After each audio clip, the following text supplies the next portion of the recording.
28 al 34. Así que prepare la cita y póngase en pie conmigo para leer la palabra del Señor. La meditación de esta tarde le he titulado Los que rechazan al Cristo. Los que rechazan al Cristo. Amén. Así que si ya tiene la cita, me dice y leemos juntos la palabra del Señor. ¿Estamos, amados? Amén.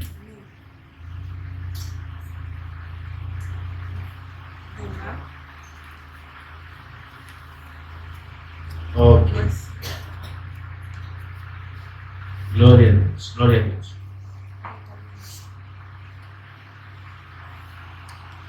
Dice la palabra del Señor. ¿Lo tenemos todos, hermanos? Cuando llegó a la otra orilla, a la tierra de los Gadarenos, vinieron a su encuentro dos endemoniados que salían de los sepulcros, feroces en gran manera, tanto que nadie podía pasar por aquel camino. Y clamaron diciendo: ¿qué tienes con nosotros, Jesús, Hijo de Dios? ¿Has venido acá para atormentarnos antes de tiempo? Y estaba pasando lejos de ellos un hato de muchos cerdos. Y los demonios le rogaron, diciendo: si nos echas fuera, permítenos ir a aquel hato de cerdos. Él les dijo: id. Y ellos salieron y se fueron a aquel hato de cerdos. Y he aquí todo el hato de cerdos se precipitó en el mar por un despeñadero, y perecieron en las aguas. Y los que los apacentaban huyeron y vinieron a la ciudad. Y viniendo a la ciudad, contaron todas las cosas y lo que había pasado con los endemoniados.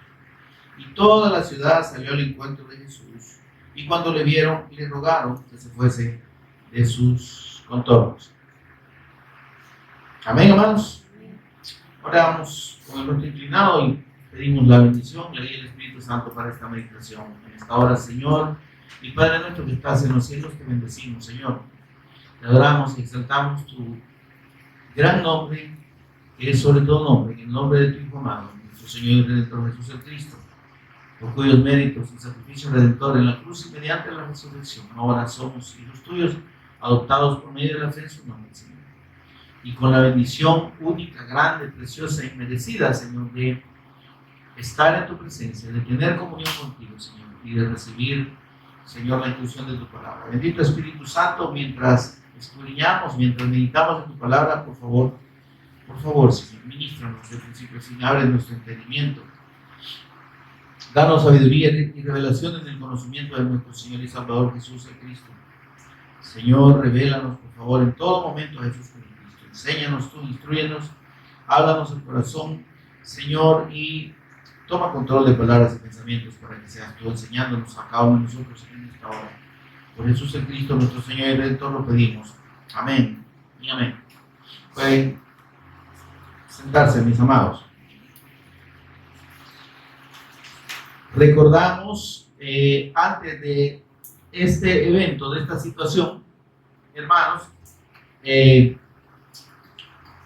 portento y la señal poderosa que el Señor Jesús realizó viniendo con sus discípulos del otro lado del lago, o de este mar de Galilea. Y vimos que sucedió y hubo una gran tempestad que amenazó con hundir la barca en que ellos iban. Y bueno, sus discípulos, que hasta ese momento no tenían la revelación de que Jesús era el Cristo, aunque lo veían, como lo explicamos la última vez, tenía el concepto del Cristo, si bien decían que Jesús era el Cristo, pero no tenían el concepto correcto del Cristo eterno. Ellos veían al Cristo, al Mesías, como aquel redentor humano, aquel líder, digamos, religioso, pero que también sería un líder político que les traería la redención o la liberación del dominio romano. Y eso era lo que ellos estaban esperando, un rey, alguien que les gobernara, el cual Dios había prometido por medio de sus profetas. Sin embargo, ellos estaban entendiendo mal o habían entendido mal las profecías, porque el Señor había prometido un rey eterno. Las promesas y el anuncio de Dios en el Antiguo Testamento se refieren a un rey eterno. Tenemos, por ejemplo, Isaías 9, 6 y 7, que dice que el niño sería nacido, pero nos sería dado como el Hijo de Dios. Entonces dice, porque un niño nos es nacido, naciendo normalmente, ¿verdad? De mujer, como dice la Escritura, pero dice hijo nos es dado. Y es el Hijo de Dios que venía siendo enviado por el Padre para cumplir la obra del Cristo. Amén, para consumar la obra del Cristo. Entonces, dice, y el principado sobre su hombro, confirmando su ascendencia de reyes. En este caso, del rey David. Más adelante, en el versículo 7 de Isaías 9, dice, lo dilatado de su imperio, su reino, y la paz, dice, no tendrán límites sobre el trono de David. Imagínese usted. El imperio o el reinado del Mesías prometido por Dios, que sería su hijo viniendo en forma de hombre, naciendo como un niño normal, dice, tendría un imperio tan grande, un reino tan grande, que no tendría fin sobre el trono de David, disponiéndolo, dice, en juicio y en justicia desde ahora y para siempre. Entonces el gobierno del Mesías Cristo prometido por Dios es un gobierno eterno, pero ellos entendieron a su manera y lo siguen entendiendo así, los judíos, los israelitas lo entendieron como que ese enviado de Dios pues vendría y, como dicen ellos, iba a reinar sobre Israel, pero sus descendientes iban a gobernar indefinidamente sobre el trono de David, restableciendo ese reinado de David, que para el pueblo de Israel fue un reinado muy, muy significativo, el más importante. Ahora, y porque Dios le prometió precisamente a David que de su descendencia nacería el Mesías, el Cristo. Amén. Pero, sin embargo, como digo, estos discípulos que acompañaban al Señor al otro lado del mar de Galilea o del lago de Galilea, hermanos, tenían ese concepto del Mesías. ¿Está conmigo? Tenían el concepto equivocado acerca del Mesías y precisamente porque no habían creído correctamente en la persona de Jesús como el Cristo eterno, ¿verdad? Como ese Rey eterno, sacerdote eterno y profeta eterno de Dios, es que el Señor les cuestiona y les dice, ¿y dónde está la fe de ustedes? ¿Cómo están creyendo en mí? ¿Cómo me ven? Hombres de poca fe, les dice, según la escritura de Mateo. Pero la poca fe no es porque no creyeran en el poder de Dios o en los milagros, sino en la poca fe que tuvieron para creer que Él es el Cristo. Amén. Y vemos, hermanos, que ese problema persiste hasta ahora. Esa carencia de la fe correcta, de la fe de Dios en las personas, es lo más común. La mayoría de personas dicen creer en Jesús, dicen creer en Cristo, dicen ellos, ¿verdad? Aunque Cristo no es un nombre, sino una designación. Por eso nosotros decimos el Cristo, que significa el Mesías, el ungido.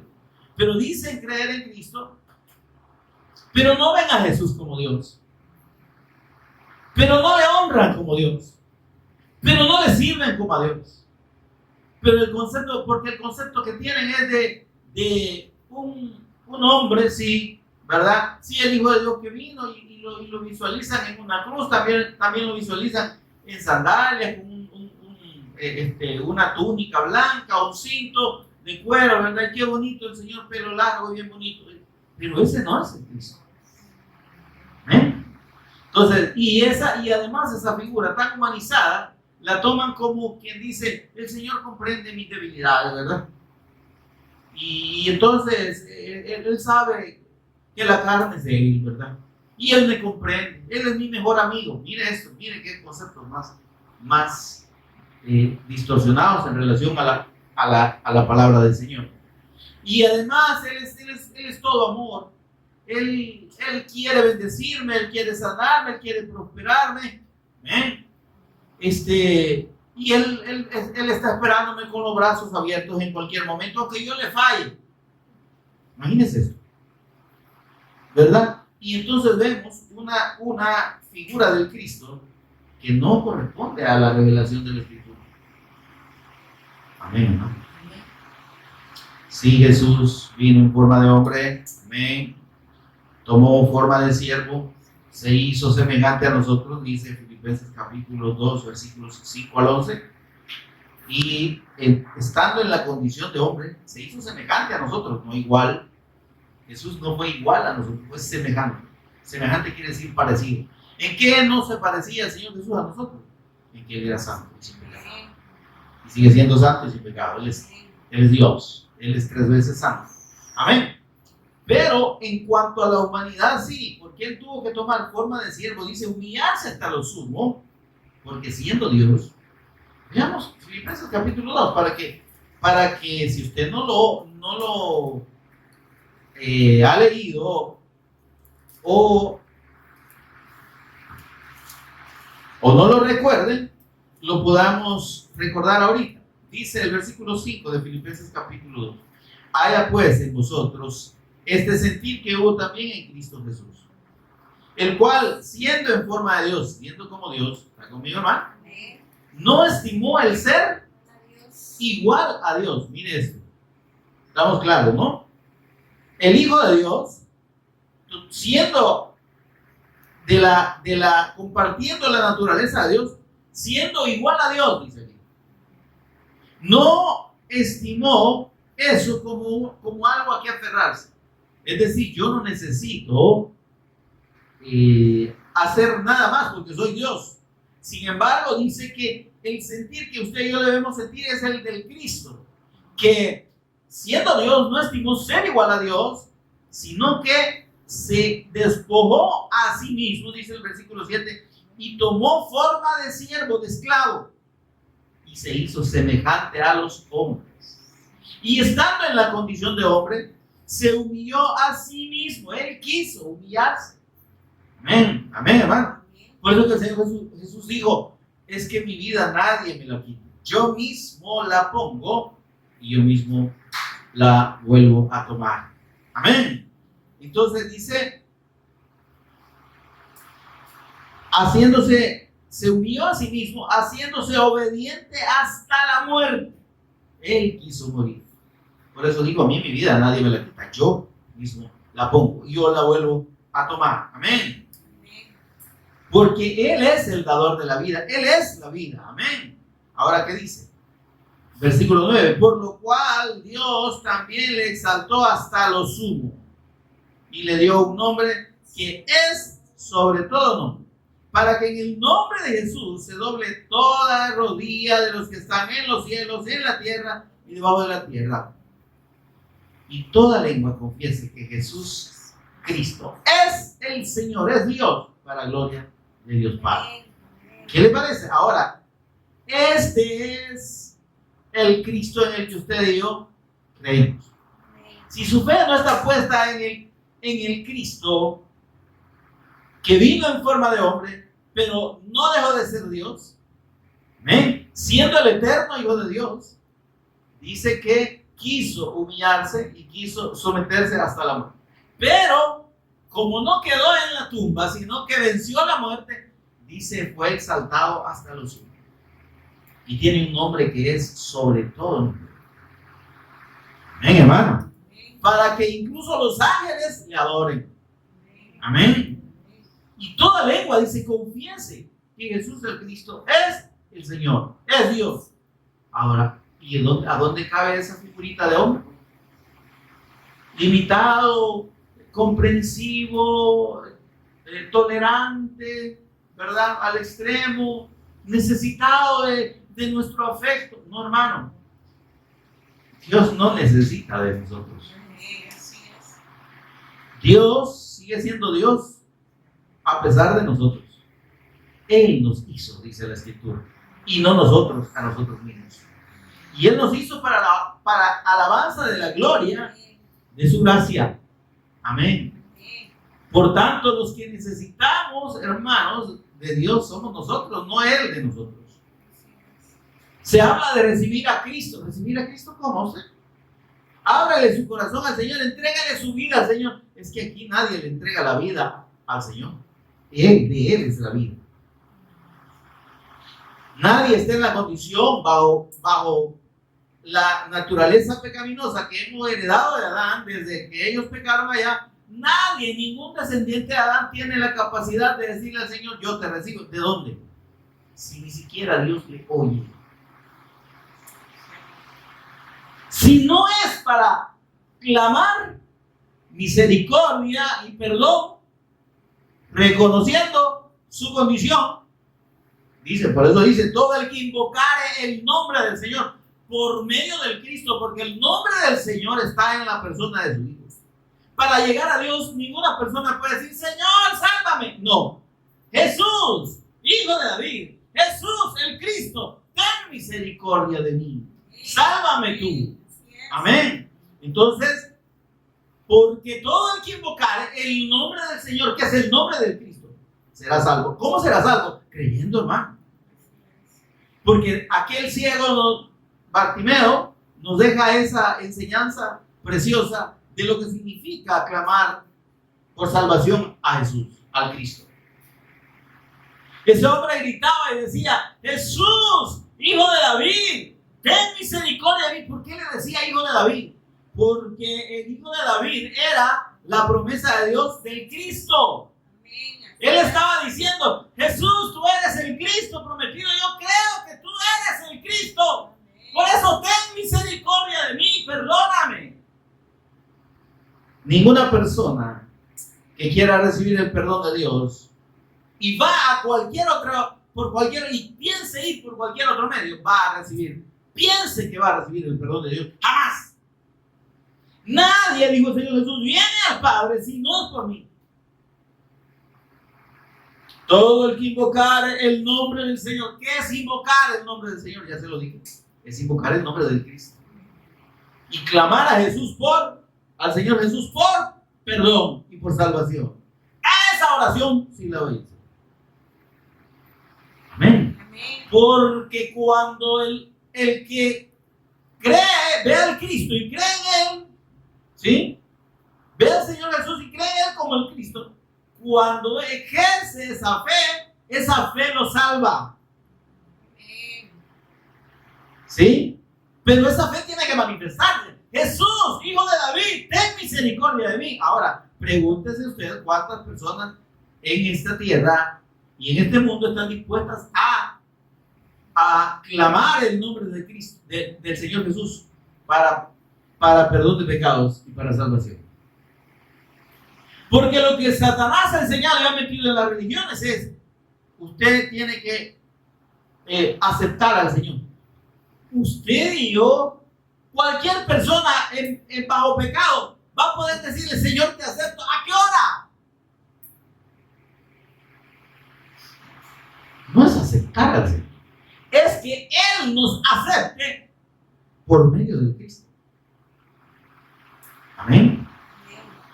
Es que yo vengo delante del Señor reconociendo mi necesidad de Él, reconociendo que solo Él me puede salvar, que Él es el Cristo y el único que salva, y en esa convicción es que recibo perdón de pecados, salvación y vida eterna. En esa condición es que Dios me recibe a mí, no yo a Él. En el que Dios dice, ok, has clamado el nombre de mi Hijo, has invocado el nombre del Señor para salvación. Yo quiero salvar. Y yo te salvo por la fidelidad a mi palabra. Porque el que oye mi palabra y cree al que me envió tiene vida eterna y no vendrá condenación, mas ha pasado de muerte a vida.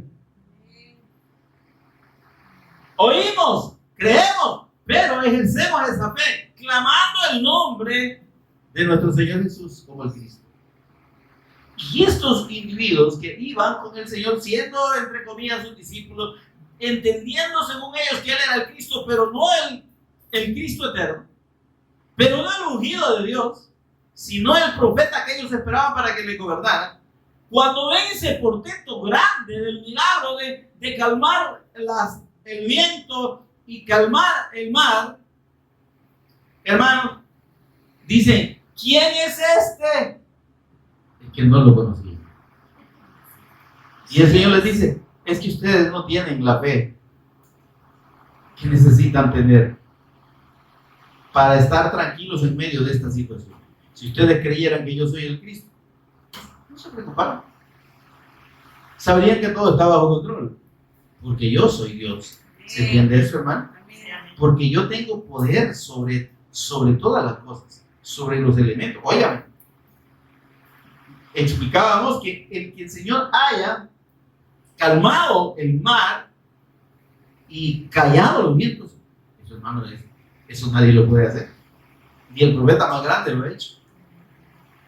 Solo nuestro Señor Jesús, que Él es el eterno profeta de Dios. ¿Sí? Él es el eterno guido, el eterno Señor. Amén.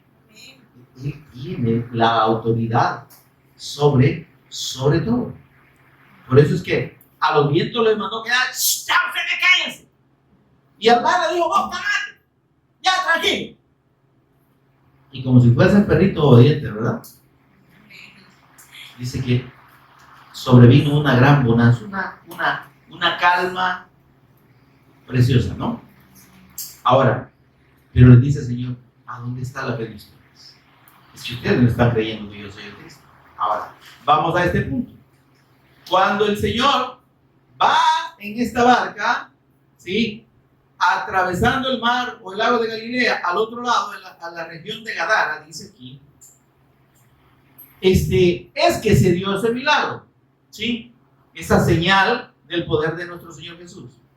Pero llega al otro lado, a esta región, dice el versículo 28. Esta es la introducción, estuvo cortita ahora. Dice, cuando llegó a la otra orilla, a la tierra de los Gadarenos, era la región de Gadara, vinieron a su encuentro dos endemoniados que salían de los sepulcros, feroces de gran manera, tanto que nadie podía pasar por aquel camino. Mira esto. El Señor Jesús pasa al otro lado y no le dice a sus discípulos a qué va. Pasa a una región que no era del pueblo de Israel. ¿Está conmigo, hermano? Pasa a una ciudad, por así decirlo, a un lugar de personas que no eran israelitas. ¿Conmigo, hermano? Eran gentiles. Pero ¿por qué fue hasta allá? Y aquí está aquí está la razón detallada de por qué el Señor se tomó el tiempo y el esfuerzo de ir en una barca incómodo y atravesar, creo yo que eran unos 3 kilómetros quizá del lago o del mar hasta el otro lado y llegar a este lugar. Y vemos cómo, mis amados, dice aquí que al llegar a esta tierra, dice que le salieron al encuentro dos endemoniados, dos hombres poseídos por demonio. En la narración que hace el libro de Marcos y el libro de Lucas, se habla de un endemoniado. Quiero aclararle esto. Usted si tiene una escritura con referencia, una ley con referencia, va a encontrar este mismo hecho narrado por Marcos y por Lucas, pero ellos mencionan a uno. Ahora, esto, hermano, quiero aclarar esto, ¿sí? Para que usted no tenga confusión y para que tenga claridad de por qué es que Mateo menciona dos y Lucas y Marcos solo mencionan uno. Porque precisamente, hermanos, hay un enfoque en la narración de Mateo, que no es el mismo enfoque que tienen Marcos y Lucas. Marcos y Lucas están enfocados a la conversión de este hombre a la fe del Cristo. Y entonces uno de ellos, eran dos, sí, eran dos, solo que allá ellos se enfocan en uno, que fue el que interactuó con el Señor y el que después de ser liberado regresó al Señor y le dijo: Señor, yo quiero seguir. ¿Está conmigo, verdad? Entonces, sí, eran dos, no era uno, eran dos. Pero Marcos y Lucas solo hacen referencia al que interactuó con el Señor. Amén.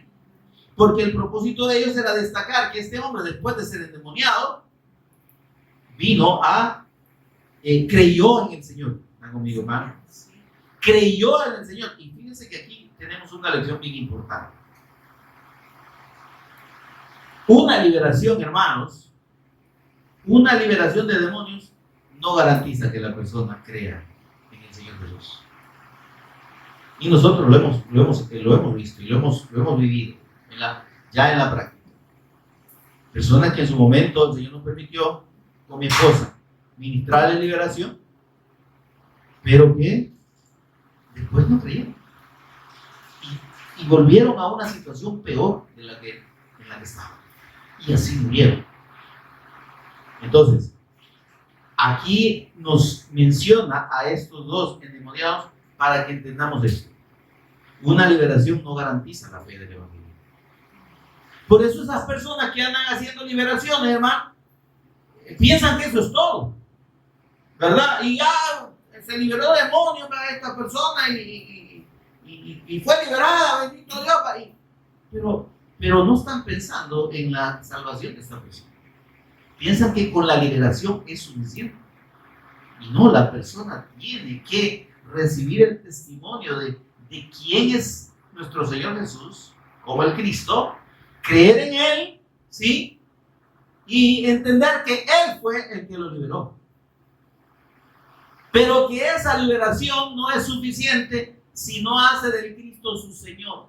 Si esa casa vacía, mire esto, si esa casa vacía no se llena con la presencia de Dios, donde no hay garantía de que el demonio no regrese. Se lo voy a demostrar. Mire lo que dice Mateo, aquí mismo Mateo capítulo 11 y versículo 12. Mateo capítulo 12. Versículos 43 y 45 al 45. Mire lo que sucede en una liberación. Quiero que lo tengamos claro, ¿verdad? ¿Y por qué en esta narración se menciona a dos, pero allá Lucas y Marcos mencionan a uno? Porque solo uno creyó de estos dos. ¿Está conmigo, mi amado? Vaya, dice Mateo 12, 43, ¿verdad? Dice: cuando el espíritu inmundo sale del hombre. Estas son palabras del Señor Jesús. Claro, esa es la explicación que Él dio sobre los demonios que salen de una persona endemoniada. Amén. Cuando el espíritu inmundo sale del hombre, dice, anda por lugares secos o desiertos, ¿verdad? Buscando reposo y no lo haya. Entonces dice: volveré a mi casa de donde salí. Lo que le explicaba hace un rato. ¿Está conmigo, ¿ah? Y cuando llega, ¿qué pasa? La haya desocupada, barrida y adornada. ¿Se entiende eso, hermano? Sí, porque cuando es liberado, esa persona queda limpia, amén, de esa presencia maligna. Entonces, pero si ese lugar, si ese templo, esa persona no cree en el Señor Jesús como el Cristo, y el Señor no viene y habita en él por medio de su Espíritu Santo, entonces, hermanos, no hay garantía que el demonio no regrese. Aquí mira lo que dice. Entonces dice: volveré a mi casa de donde salí, y cuando llega la haya desocupada, barrida y adornada. Entonces va y toma consigo. ¿Qué es lo que hace? Toma otros 7 espíritus peores que él. Es que no es cuestión, hermano. Una liberación. Mira, hay mucha gente que hace liberaciones, ¿verdad? Ok. Pero ¿y de qué sirve que liberen a la gente si no le dan el testimonio del Cristo y si la persona no pone su fe en el Señor y no hace de nuestro Señor Jesús su Señor y su Cristo? Amén. Su Señor y su Dios. Ahora dice: toma consigo otros 7 espíritus peores que él, y entrado viene. Obviamente, si el Señor no está ahí, ¿a dónde habitan los espíritus inmundos, hermano? en todo aquel que no tiene la fe del Evangelio. No en todas las personas, ¿verdad? Pero toda persona que no tiene la fe del Evangelio y que no tiene a Jesús como Señor es candidata a ser poseída por un demonio. ¿Por qué ve usted actitudes a veces tan erráticas y tan extremas y tan incomprensibles de personas? Hijos que matan a sus propios padres, ¿verdad? O padres que matan a sus propios hijos. ¿Están conmigo, hermano? O personas que hacen actos aberrantes, ¿verdad? Hombres violadores de niños, etcétera. Cosas terribles, matando de forma cruel a las personas. ¿Están conmigo? Eso indica que hay presencias, hermano, diabólicas, demoníacas ahí en esa persona que lo lleva tanto a destruirse a sí mismo como a destruir y provocar la muerte de otros. Amén. Dice, mire, y entrados, porque vuelven a entrar, moran ahí se quedan. Y el postrer estado de aquel hombre que dice, viene a ser peor que el primero. Así también acontecerá a esta mala generación. Pero hay un detalle aquí. ¿Sabe por qué el Señor pone este ejemplo? Porque antes los escribas y los fariseos le dicen en el versículo 38, mire ahí en Mateo 12, 38, revise conmigo rapidito. Le dicen los escribas y fariseos, maestro, deseamos que tú nos muestres una señal, un milagro. Como quien dice, queremos creer en ti, pero demuéstranos, haz un milagro para nosotros. Y el Señor les dice, la generación mala y adúltera demanda señal, o milagro, ¿verdad? Pero milagro no les será dado, sino el milagro del profeta Jonás. Mira, hermano, primero el Señor nos está diciendo aquí que el propósito del Señor en su venida no es venir a hacer milagros a nadie ni a demostrarle a nadie. Amén. Que la señal y el milagro más grande que el hombre necesita para recibir el favor de Dios y para recibir el perdón de sus pecados es su muerte y su resurrección de entre los muertos. Porque dice, mire, señal no le será dada sino la señal del profeta Jonás, versículo 40. Porque como estuvo Jonás en el vientre del gran pez 3 días y 3 noches, así estará el Hijo del Hombre en el corazón de la tierra 3 días y 3 noches. Y dice más, este testimonio, dice, de mi muerte y de mi resurrección, que ya fue anunciado por medio del profeta Jonás, que estuvo 3 días y 3 noches en el vientre de ese gran pez, esta es la señal que va a ser tomada en cuenta por Dios para juzgar a todo aquel que rehúse a creer en nuestro Señor Jesús como el Cristo. Porque la comprobación ya está dada, porque la señal es indudable. Amén, amados. Porque testigos de la resurrección del Cristo, si usted lo quiere ver por el lado legal, hay un montón. Hubo un montón. Y ahí está registrado en la Escritura. Están los 12 apóstoles, están los más de 500 personas que le vieron ascender, están los 120 que perseveraron en la oración y recibieron el Espíritu Santo y empezaron a dar testimonio en todo Jerusalén y después más allá de Jerusalén, testificando a ese Jesús que había muerto y que había resucitado. Nuestros ojos lo han visto. Pedro y Juan le dijeron a los del concilio allá en Jerusalén, no podemos dejar de decir lo que hemos visto y oído. Hemos visto al Cristo resucitado. Y también lo hemos visto, dice, ascender al cielo. Esteban, que no fue uno de los que anduvieron con el Señor Jesús, sino que fue un discípulo que surgió después. Cuando les estaba testificando del Cristo, después de referirles cómo en el Antiguo Testamento está el testimonio abundante del advenimiento del Cristo y de su obra, y dice que por eso esos religiosos dicen que crujían los dientes y de enojados empezaron a apedrear a Esteban, a tirarle piedras. Y entonces Esteban dice que poniendo sus ojos en el cielo decía, Señor, no le tomes en cuenta este pecado. Y antes de expirar dice, veo al Hijo del sentado a la diestra del Padre. Amén. Entonces, óigame, si el Cristo, si nuestro Señor Jesús no resucitó, ¿cree usted que valía la pena que la gente muriera por una mentira? Si nadie lo había visto resucitar, eso es una prueba legal, es una prueba física, es una prueba testimonial. Amén. Entonces, pero y estoy enfatizando esto para que entendamos por qué el Señor dice, así también acontecerá a esta mala generación. Porque lo que está diciendo es esto, miren, versículo 41. Los hombres de Nínive se levantarán en juicio contra esta generación y la condenarán, porque ellos se arrepintieron a la predicación de Jonás. Pero he aquí, dice, más que Jonás. Yo les voy a dejar la evidencia de mi muerte y de mi resurrección, venciendo la muerte, derrotando a Satanás y al pecado, pero no van a creer en mí. Por eso los de Nínive los van a condenar a los incrédulos de este tiempo, porque aquellos oyeron el mensaje y se arrepintieron.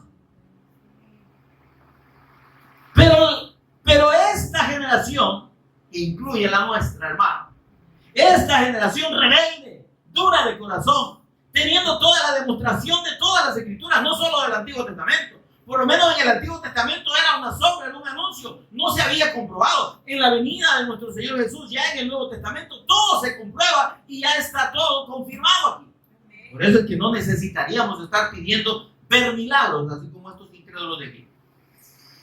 Porque el milagro más grande ya fue dado por Dios en la muerte y resurrección de su Hijo. Amén. Ahora dice así, miren, la reina del sur se levantará en juicio contra esta generación y la condenará, porque ella vino de los confines de la tierra para oír la sabiduría de Salomón.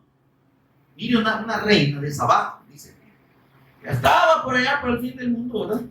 Vino hasta Jerusalén para oír a Salomón, porque Dios le dio mucha sabiduría, ¿recuerdan ustedes?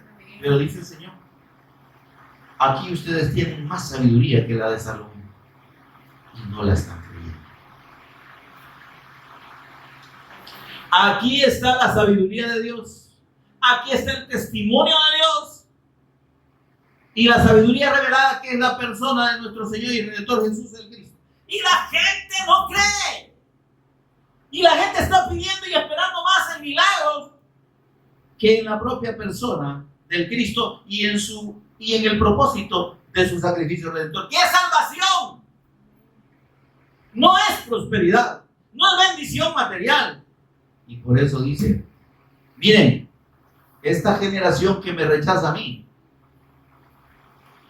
sépase que por rechazarme va a estar en una peor condición y van a estar sujetos a juicio por aquellos que en su momento creyeron y los van a condenar por su incredulidad. A esta mala generación le va a acontecer así como al hombre que es liberado de los demonios, pero que después su estado viene a ser peor. Porque, óigame, ¿qué es lo que está diciendo el Señor? Si me rechazan a mí, ¿sí? Que yo he derrotado a Satanás, dice el Señor. Yo tengo autoridad sobre Satanás, y Satanás no tiene autoridad sobre aquel al cual yo decido salvar.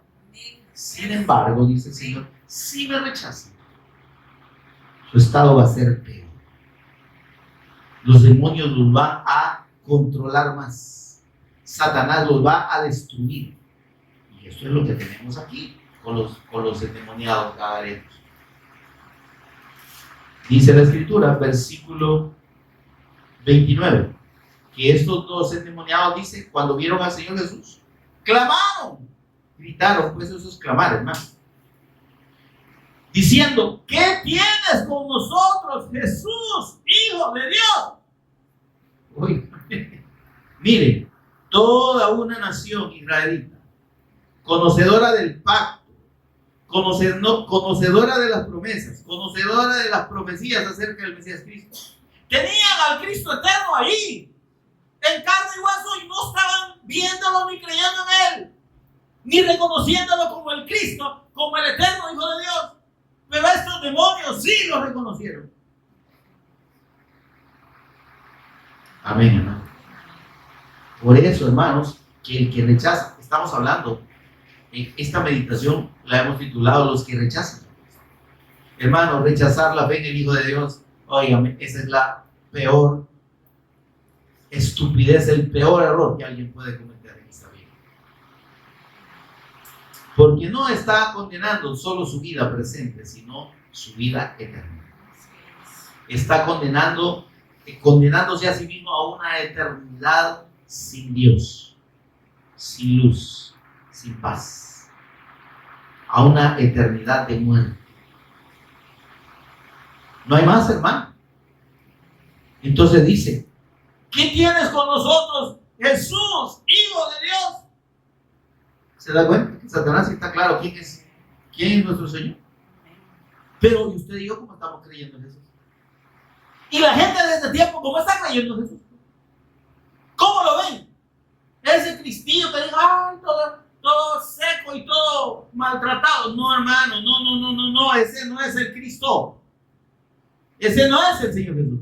Nuestro Señor está sentado a la diestra del Padre. Amén. Y vive por los siglos. Y tiene las llaves, dice, del infierno y de la muerte. ¿Quieren verlo conmigo? Apocalipsis capítulo 1, rápido, por favor. Para que vea quién es nuestro Señor en la eternidad. ¿Cómo debemos verlo? Versículo 17 de capítulo 1 de Apocalipsis. ¿Lo tiene? Mire la visión que recibe, que tiene en el Espíritu, por cierto. Juan, allá en la isla de Patmos,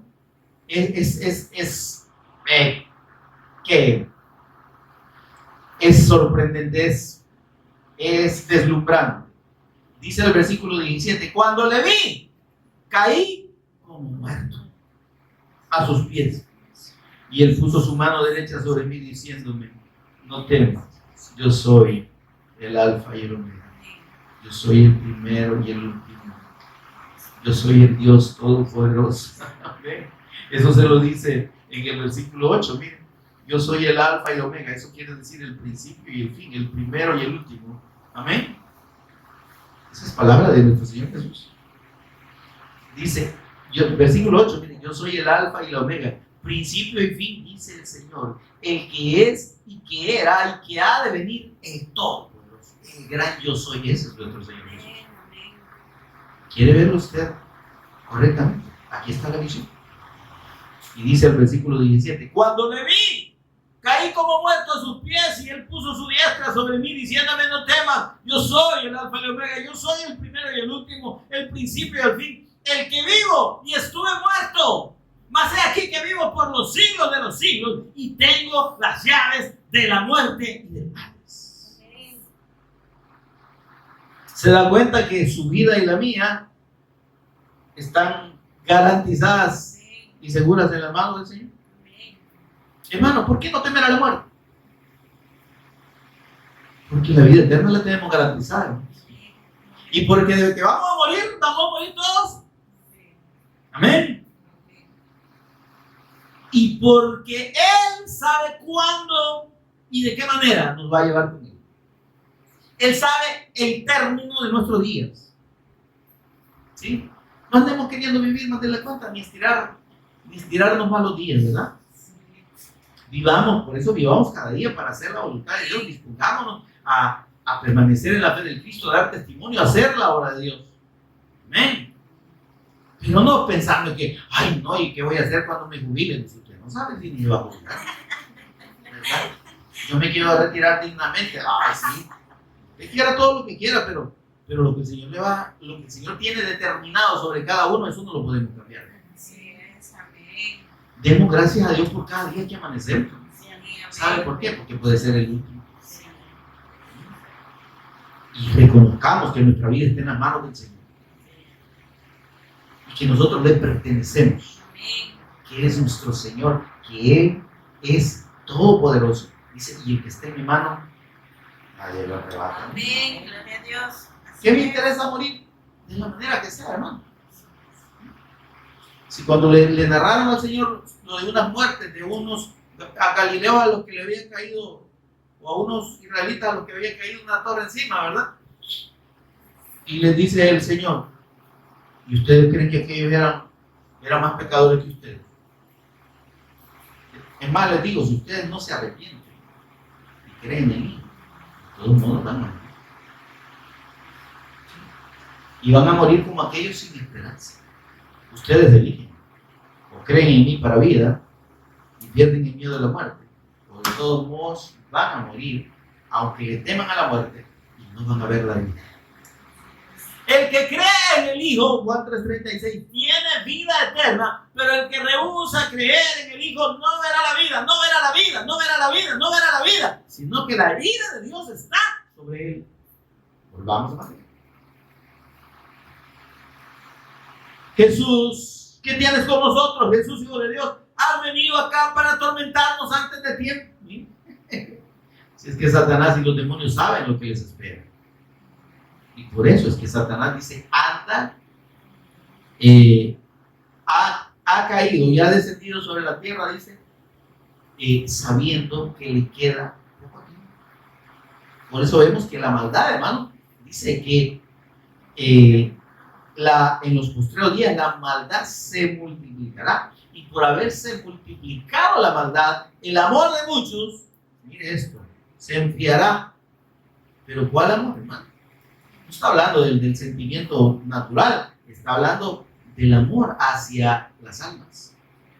No debemos perder eso, hermano. Que el aumento de la maldad no nos apague el amor de Dios para compartir con esos que están gobernados por Satanás, hermano. Porque si hacen obras de mal y si viven haciendo el mal, es porque están bajo la potestad de Satanás y de ahí necesitan ser liberados. Y de ahí tenemos la certeza que si nosotros le compartimos el testimonio de Cristo, hay poder en el Evangelio y en el testimonio de Dios para salvarlo. Amén. Por eso es que no debemos desistir aún que nos movamos en ambiente de mucha maldad. Amén.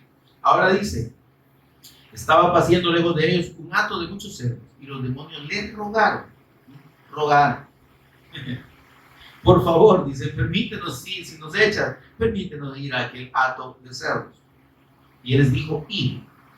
Y ellos salieron y se fueron a aquel hato de cerdos. Y aquí todo el hato de cerdos se precipitó en el mar por un despelladero y perecieron en la agua. Eran, dice el libro de Marcos y el libro de Lucas, eran unos 2,000 cerdos. No eran 50, no eran 100, eran unos 2,000 cerdos. Era un montonazo de animales. Ahora, mire esto, por favor. Le he dicho que hay un propósito de Dios, ¿sí? Y de nuestro Señor Jesús en haber ido a ese lugar. Si usted ve versículo 34, bueno, versículo 33, terminamos de leer. Y los que los apacentaban, a los cerdos, ¿verdad? Huyeron. Y viniendo a la ciudad, que contaron todas las cosas y de paso lo que le había pasado a los endemoniados. O sea que ellos no estaban tan preocupados o tan maravillados por la liberación de los endemoniados, que fue muy evidente, sino por los tuncos que les dieron. ¿Está conmigo, hermano? Ahora mire el versículo 34. Y toda la ciudad salió al encuentro de Jesús, pero no para darle las gracias, sino para decirle, por favor, ándate de aquí, no te queremos. Y toda la ciudad salió al encuentro de Jesús, y cuando le vieron, le rogaron que se fuera de sus entornos. Así estamos bien nosotros. Ahora, pensemos en esto. Esta gente era gentil, era impía, ¿sí? Y por eso es que quería avanzarnos, porque esa era su fuente de ingresos, ¿no? Sin embargo, hermanos, a ellos no les interesaba la fe, ni la bendición que viene acompañada de la fe en el Cristo, que para el caso estaba el testimonio de esos dos hombres liberados, que ellos mismos, si usted ve las narraciones de Lucas y de Marcos, dice que los ataban con cadenas y las rompían. O sea, eran fieros en gran manera y tenían una fuerza descomunal. Ahora, ellos no estaban tan interesados en la obra del Cristo, en el hombre, produciendo una transformación, sino que estaban más interesados en esto, en las cosas materiales, en sus posesiones.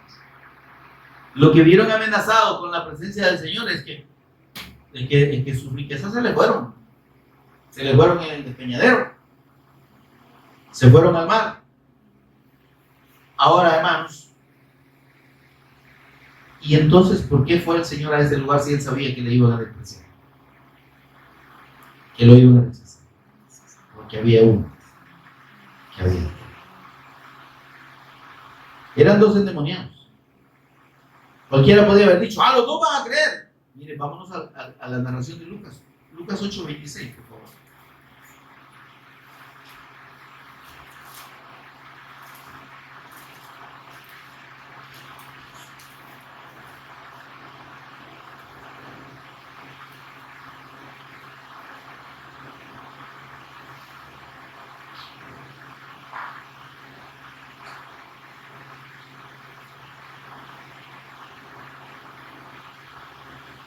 Mire lo que dice.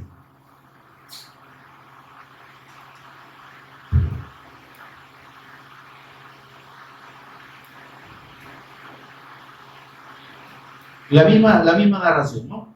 Pero llegamos a este punto, mire. Entonces dice toda la multitud, versículo 37, veamos el versículo 37 de Lucas 8.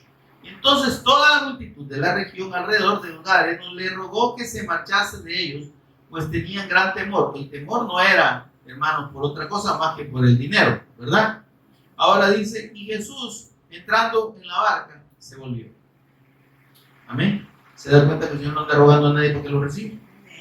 ¿Sí? ¿Cree en mí? Yo te recibo vos. Porque mire, ¿qué es lo que sucedió? Versículo 38. Y el hombre, uno de los dos, no creyeron los dos, hermanos, solo uno. Y por eso es que la narración de Lucas y de Marcos está orientada solo a eso. Porque lo que ellos quisieron destacar es que ese endemoniado creyó. Aunque toda la ciudad no creyó y vio el testimonio de la obra de Dios, pero él sí creyó. Amén, hermano. Por eso dice la Escritura, hay fiesta en los cielos cuando un pecador se arrepiente. Por eso es que usted y yo no nos preocupemos si vamos a una ciudad muy grande y predicamos el Evangelio y solo uno cree. Gloria a Dios, hermano. Es que ese era el que había de creer ahí. Por eso nos mandó. Pero mira, hermano, hicimos un gran viaje, un gran sacrificio y en el camino por poco nos chocamos o nos asaltan y todo lo que usted quiera, ¿verdad? Y estuvimos a punto de morir. Y mira, un ingrato aquí. Es que, óigame, es que no es usted y yo no podemos medir la obra de Dios en cuanto a resultados humanos, ¿sí? Y en términos de nuestra contabilidad. La mayoría de pastores están confundidos creyendo que el éxito es tener una iglesia grande, repleta de gente, o un local, ¿verdad? Ese no es el éxito, hermano. Porque al Señor igual lo seguían las multitudes y a Él no le interesó. Él les dijo, los que quieran venir en pos de mí, niéguense a sí mismos, estén dispuestos a morir. Y sigan. Dejen de vivir para ustedes mismos. ¿Está conmigo, hermano? Pero es que eso no le gusta a la gente. La gente quiere oír, el Señor lo espera, venga, Él lo quiere bendecir, lo va a sanar, ni lo va a tener entre algodón, no le va a pasar nada, lo va a proteger. ¡No! Eso no es lo que dice la palabra del Señor. En el mundo tendréis aflicción. Y el que quiera venir en pos de mí, deje de vivir para sí mismo, viva para mí. Y considérese muerto. Tome su propia estaca de ejecución y cárguela. Dese por muerto, dice el Señor. Y cuando la gente diga esto, mire que dejaron de seguir. Porque el Señor les dijo, y esto fue, óigame, después de que el Señor había alimentado de ellos como a 25,000. Y la gente, ay, no, qué lindo, es que este hombre es poderoso y nos va a dar comida, aquí no vamos a aguantar hambre. Y les digo, Señor, ¿y ustedes por qué me siguen? No me siguen porque han entendido que yo soy el Cristo. Vieron el milagro. Amén. Vieron el portento. Pero a ustedes no les interesa saber por qué lo hice yo. Y por qué tengo el poder para hacerlo. Lo que les interesa es la gran bajada que se pegaron. Ustedes no entienden que yo hice eso para que crean que yo soy el Cristo y para que me sigan como el Cristo, no como el milagrero. Pero aquí hay millones de personas en el mundo y aquí en el país también cientos de miles siguiendo a Jesús por los milagros. Y ese no es el Cristo. Y aunque digan que siguen a Jesús, óyeme, no están siguiendo a nadie. Porque el verdadero Cristo dijo, niéguese a sí mismo. Si usted no se niega, si usted y yo no nos negamos a nosotros mismos, si no estamos dispuestos a morir por el Señor, entonces no estamos siguiendo al Cristo, estamos siguiendo una religión, estamos siguiendo un hombre cualquiera, estamos siguiendo una denominación. Yo soy de la luz del mundo, yo soy de los 7 clavos, yo soy de no sé dónde, de lo que sea. Pero usted no está siguiendo al Señor, usted no está siguiendo al Cristo. Amén.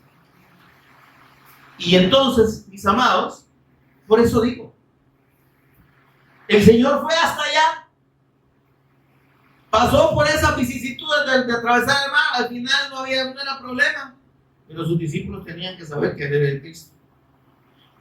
¿Qué cree que pasó cuando los discípulos oyeron que los demonios le decían, Jesús, Hijo de Dios, ¿qué tienes?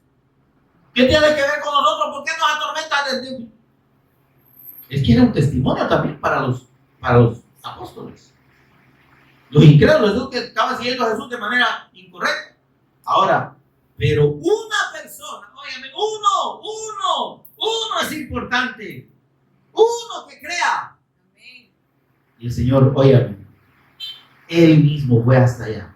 Pero mire qué pasó. Dice, y el hombre, uno de los dos, de quien habían salido los demonios, le rogaba que le dejase estar con él. Este hombre creyó en él. Creyó que él era el Cristo. Y le dijo, Señor, yo te quiero seguir. Espérate, hijo, le digo.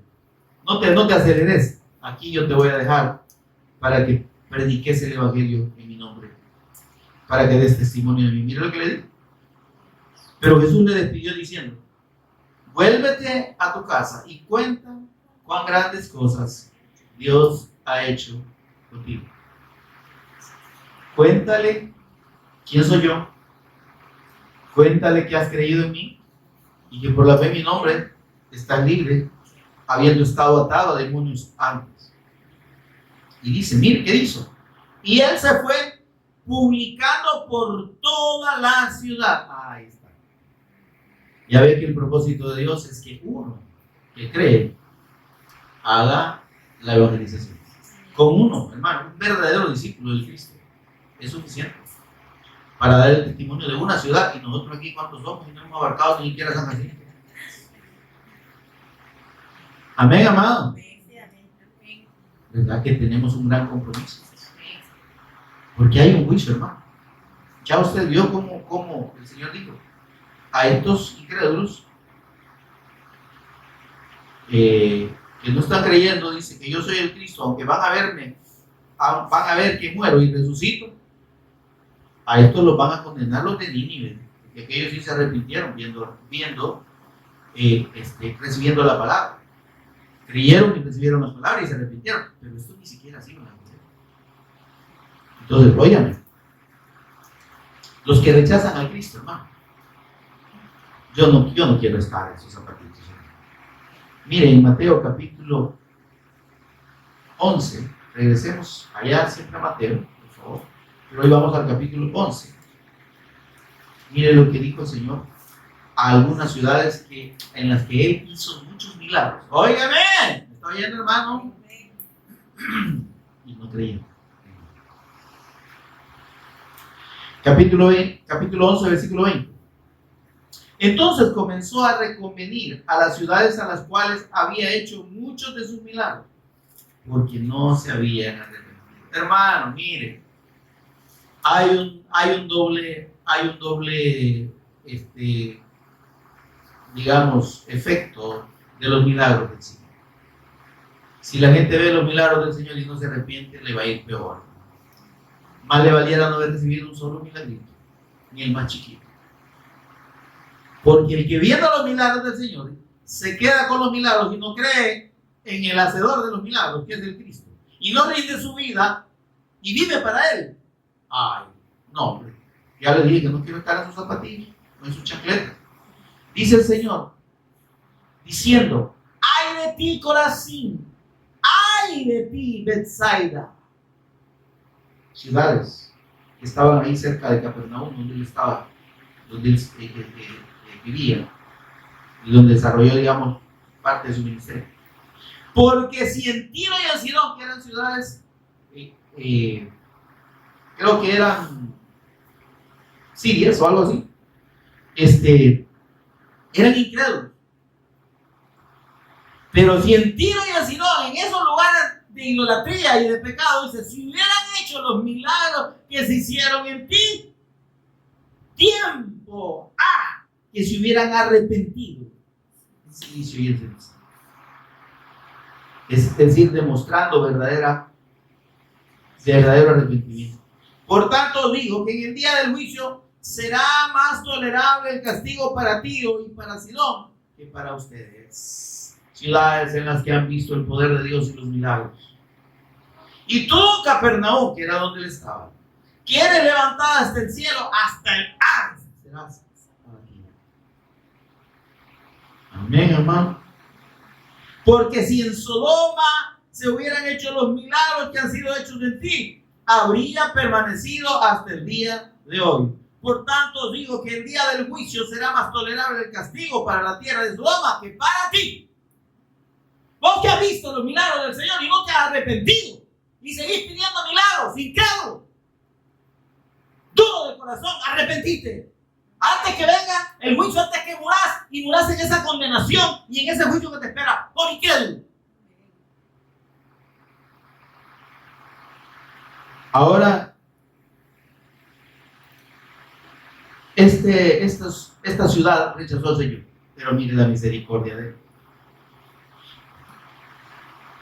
Los demonios que fueron y entraron en los cerdos y se despeñaron ahí, esos regresaron, hermano. Como dice ahí la escritura, ¿verdad? Regresaron porque ellos pensaron que ellos iban a quedar en los tunquitos y no, ¿verdad? Regresaron y era una amenaza para los de esa ciudad. Pero ahí estaba el Evangelio de Dios en el que creyó. Y recibieron el testimonio, la misericordia de Dios en una ciudad que era una ciudad gentil, no judía, demostrando al Señor que su evangelio y la salvación es para todo el mundo, para el que cree, y que la predicación de su evangelio no estaba limitada solo a Israel, sino a todo el mundo, como después él le dijo a sus discípulos: vayan por todo el mundo y prediquen este evangelio a toda criatura. Amén. Pero es importante, hermanos, que entendamos que la fe en nuestro Señor Jesús como el Cristo es la que nos salva, la que nos da la vida de Dios. Pero todo aquel que está rechazando a Cristo está bajo una sentencia de muerte y de juicio terrible. Tengamos misericordia de ellos. Compartamos misericordia. Para eso el Señor nos ha salvado a nosotros. Para eso Dios ha abierto nuestros ojos. Vayamos donde ellos. Salvémoslos de la muerte por medio del testimonio del Cristo. Amén, amados. Eso es la amonestación que el Señor nos tenía para esta tarde. Pónganse en pie conmigo, hermanos, y oremos para dar gracias a Dios por su palabra, meditando en lo que el Espíritu Santo nos ha amonestado esta tarde. Oramos. Señor y Padre nuestro, que estás en los cielos, bendito Señor. Glorioso Espíritu Santo, gracias, Señor, por ministrarnos tu palabra, por ministrarnos al Cristo, Señor, y por revelarnos la fe en Él, en esta escritura. Señor, por recordarnos la necesidad, Señor, que tenemos como redimidos tuyos, como salvos por la fe en tu nombre, Señor, como sacados de la potestad de Satanás, del pecado y de la muerte, de ir y dar el testimonio a las ciudades incrédulas. Estas ciudades que aún teniendo el testimonio de tu muerte y de tu resurrección comprobada de todas las maneras posibles, Señor, por la persistencia y la permanencia de tu palabra hasta estos tiempos, desde cuando tú la diste, Señor, que podamos, Dios, que puedan esta gente oír el testimonio de tu evangelio, Señor, y ser salvas creyendo en tu nombre. No todos van a creer y lo sabemos, Señor, pero gracias por enseñarnos que un alma importa mucho sacrificio, pero tu propósito al final se cumple, Dios, en el testimonio a estas personas que no creen, para que los que creen sean salvos y los que no creen tengan sobre sí el testimonio y el juicio por su incredulidad en el día del juicio. Señor, ayúdanos, por favor, y llévanos a hacer tu voluntad por medio de la guía de tu Santo Espíritu. Por Jesús el Cristo, nuestro Señor y Redentor, lo pedimos y agradecemos. Amén y amén. Gloria a Dios. Un aplauso al Señor, amados. Qué bendición.